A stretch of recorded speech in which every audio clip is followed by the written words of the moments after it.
Scotland squad for the Six Nations 2022. It's more along the same lines as the Welsh and English squads in terms of the size. It's not quite as chunky as the French squad, but Gregor Townsend's gone with his own strategy in terms of how to pick the squad. We'll go through some of the new faces, some of the guys that are missing, some guys that are back. And you guys can let me know your thoughts on how the squad is lining up. Hookers, it's Ashman, McNally, and Turner. Now, the hooking stocks have been seemingly kind of, they've added a bit of depth with, Fraser Brown and McNally being pretty much out for the majority of last year. I'm not quite sure where Fraser Brown is at in terms of his fitness, but he's the obvious name that's still absent from the list. Dave Cherry, I guess, as well, but he was kind of one of the guys that was maybe only in the squad due to injuries elsewhere. That being said, I thought Dave Cherry was actually pretty useful, but I mean, I'm not going to be complaining to see McAnally there alongside Turner, and then Ashman has been, he's been introduced. He's only 21 years old, so he's certainly a guy that you want to be giving a bit of game time to give him a chance to develop for the future. Props, Batty, Ferguson, now Schumann, Sebastian, Sutherland, them. Kebble is the main guy that I see missing from the squad. I mean, I'm still looking at Sutherland and Xander Ferguson as kind of your main guys, and then it's how do you divide times up. That being said, Piers Schoolman has looked, he's only got 4 caps, but he's looked the business when he's been, putting on the Scottish jersey as well. So I think you'd have to be pretty pleased with how your propping stocks are looking. I mean, Nell is the only one of the guys in his 30s as well. So, I mean, in theory, Xander Ferguson's only 26. That seems bonkers because, I don't know, I just feel like he's been around for a bit longer. So I think you'd be pretty pleased. If you're a Scottish fan looking at that front row, as long as they get on the right side of the ref, this is a scrum that could cause other teams some pretty serious problems if you can get the upper hand. It's always a bit of a lottery, but I reckon they'll be in with a shout. Locks, Cummings, Gilchrist, Gray, that's Johnny, Hodgson and Skinner. It's tended to be... it's hard because Johnny Gray was absent for so much of last year that he wasn't even kind of the most selected lock, but I get the feeling when he's back, he has to be there. I am a big fan of Johnny Gray's just purely with his work rate. I don't know why somehow outside Scotland he doesn't seem to get rated. I'm sure Exeter Chiefs fans are probably big fans of his, seeing as they've seen him a bit more in the Premiership. Maybe when he's in the Premiership, English fans will be kind of appreciating the work that he does a bit more. Sometimes that's just one of those things that he's that kind of player because he is a workhorse defensive maestro. He doesn't, necessarily get all the pilfers and carry as much, although he still does. It's not kind of what he's renowned for. Maybe it's the kind of thing that gets underappreciated. But I think the locking stocks are still looking pretty solid, although I'm kind of happier with your front row than your second row, but we'll see how the lineout stats go. When I looked at the stats for Scotland for last year, the lineout was really an area of concern. I know that's a team thing. That's not just your locks, it's not just your hooker with the throws, it's the props doing the lifting and whatnot, or your loose forwards if they're doing the catching as well. So it's a proper team thing, but the locks need to take a bit of responsibility there for sure. So it's an area where I'd like to see Scotland improve. It's a clear area where they can easily improve. They were literally the worst of the 11 Tier 1 teams that I looked at. So improvement needed. Lucy's, Bayliss, Bradbury, Christie, Daj. Is it Daj? I probably should say Daj instead of J. Ferguson, that's Matt, Haining, Ritchie, and Watson. You're pretty stacked with back rowers. Andy Christie's one of the new faces. I can't I wouldn't be able to pick him out of a lineup. I've been watching the Premiership, but maybe not enough to pick out Andy Christie from a lineup. He plays for Saracens. He's 22.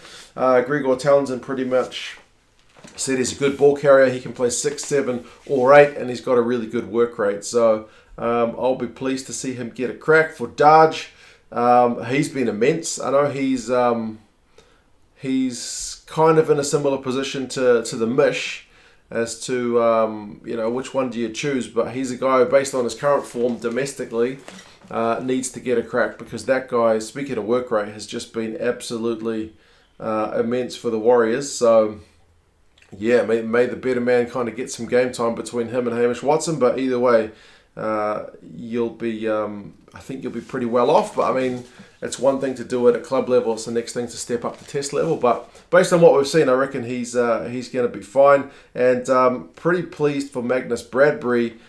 He wasn't... Did he get any game time last year? If he did, it was pretty token. He's been in cracking form as well in the URC, so kind of good to see his recall. So yeah, I think you're pretty stacked. I mean, Richie's class. Matt Ferguson's been bloody good, so I don't know what to say. You guys are pretty loaded in the back row. I'd be pretty happy if I was a Scotland fan there as well. Backs is where it maybe gets a touch more interesting, because you got Price, Velicott, and White as your scrum halves. Now, Ali Price just goes without saying. He was one of the best nines in the world last year. He's only 28, so he'll be peaking come Rugby World Cup time, which is a very pleasing thing to see, because it's such a crucial position. But then you got two uncapped guys in Ben Velicott and Ben White. So, there's a few guys who have been in that position in the last kind of couple of seasons, Scott Steele and Horn and whatnot, but it's two debutants there. Velicott, to be fair, since joining Edinburgh, has been on absolute fire, so I'm pleased for him to get a call up. When I was looking at the Scottish depth chart from last year, he was one of the guys I was like, I want to see him in 2022, and it's pleasing to see that form has been rewarded. Ben White is another one who plays in the Premiership, and I have been watching the Premiership, but I can't say that I've kind of... there's so many teams, I guess it's hard for any one guy to stick out. But yeah, I haven't noticed a heck of a lot of him. Gregor said that he's got a good all-round game. He's pretty solid on D and likes a carry, so that's pretty pleasing. But yeah, it's interesting that he's gone for two uncapped guys ahead of some of the guys who have kind of been in the mix prior. Now, 10 is the most fascinating one of all, because Wales we're going to pick four 10s, two in the Premiership and two in the URC, so we've got coverage at all times during training. Eddie Jones with England picked kind of he picked one specialist 10 and two utilities in Farrell and the new fella whose name escapes me right now. And Gregor Townsend has also gone with just the one specialist. And then he's got, I guess, Kinghorn and Hogg, who can cover 10 if needs be. There's no Hastings, there's no Ross Thompson, there's no Jaco van der Walt. Like, you got loads of 10s, and you've only picked one, which that shows the faith that you've got in Russell to be the guy, and why not? But I mean, I know Hoggy stepped in last year when needed, and Kinghorn's been playing 10 for his club, so maybe that's the answer. But Hastings, and speaking of me watching the Premiership, been playing really well for Gloucester. Gloucester are doing really well. So that is, I don't know, man. That's yeah. I didn't see that coming. Certainly. I know you got, I think Cameron Redpath played 10 for Bath the other day, although it was his first professional game at 10. So that'd be a bit of a stretch to call him up at international level. And hasn't Hutchinson played 10 before as well? So I guess you've got loads of guys who can play 10. The difference with England is they picked Farrell, who's played a lot of 10 as kind of a 10-12. They picked Marcus Smith, who's an out-and-out 10, and then they've got, what's that guy's name? The third guy who plays for Bath, who's kind of a 10-12-15. So you've got one out-and-out 10, and then other guys who have played 10, but I wouldn't say are kind of special sense. But I mean, maybe Kinghorn is becoming a 10, so I'm not doing him justice. But anyway, that's the most interesting selection kind of the Scottish lineup. It's got me clearly quite flummoxed. Mark Bennett, Chris Harris, Rory Hutchinson, Sam Johnson, Cam Redpath, and Sione Tupulotu are your midfielders. Bennett's back in. I don't think we saw him last year. So that's good news. Congratulations to him after a bit of an absence. Harris your defensive kind of powerhouse guy at 13 is always very consistent.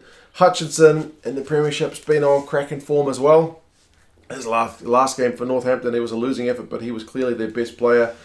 Sam Johnson was really good last year. Sione Tupulotu's looked really promising at club level as well. And Cameron Redpath had that one game last year and then got injured, but he's another one who looks like a really hot prospect. So midfield, you seem to be pretty stacked. There's no spot for Hugh Jones. There's no spot for Matt Scott. So, yeah, you seem to have a fair bit of depth. Although, Redpath, Tupulotu, Hutchinson are all single-digit cap guys. So that's a bit of a balance with that. Outside backs, Darcy Graham, Rufus McLean, Kyle Rowe, Kyle Steyn, Duan van der Merwe, Stuart Hogg, and Blair Kinghorn. So Hoggy and Kinghorn probably your fullbacks, but also fly halves. Duhan's your big ball-carrying winger out on that left wing, so I don't expect anyone else to get much game time on that left wing other than him because he's been that good. But then you got like Darcy Graham. His footwork and whatnot is amazing. I love watching Darcy play. But then Rufus McLean took like a duck to water to the international scene at the end of last year, so he needs some time. Kyle Rowe, another one of these Premiership guys that hasn't really stuck in my mind. Townsend said he's pretty good. I think he just said all round, but I looked up his stats and he's got good defenders beaten and good try scoring stats, so he must be doing something right. Kyle Steyn scored a bunch of tries in that one game last year, so I mean the easy option is just to go big man, little man, Duhan and Darcy, but if you put Rufus McLean in, I'm not going to be complaining. Kyle Steyn, a bit more experienced in terms of age, if not in caps, so you got loads of options. Average age of the squad is around about not quite 26 and a half, so pretty similar to what England is picking. I think slightly younger than the Irish squad. Caps 20 is slightly light. It's a bit more than the French squad. Remember, they picked 40 odd players and more uncapped guys. Slightly less than some of the other squads that we've seen. So, yeah, there's no Maitland. He's another one. I was wondering with the depth chart video whether he's done. And people seem convinced that he's not, but this is another indication that maybe he is. It's tough. It's tough. But anyway, you guys let me know what your thoughts are on the Scottish squad. I'm really chuffed with the front row. I think that's an area of strength. The locks, as I said, pretty good. Not complaining, but I do want to see a touch more, I guess. Lucy's, I'm pretty chuffed with your first choice 19 combo. You got two of the best guys in the world in Price and Russell. Midfield, like I said, there's a good mix of youth and experience, and then your outside backs. I mean, Duhan, Darcy don't have loads of caps. I mean, 22 and 13, but they've been looking class as anybody, right? And then Hoggy at fullback, one of the best in the world. So I said this about the French as well. It's a year where the Scottish squad need to do something more. They've been solid for the last couple of years, but there always seems to be one game that kind of lets them down. I know the game against England always tends to get the most press, but I really want to, man, wouldn't it be bloody good to see?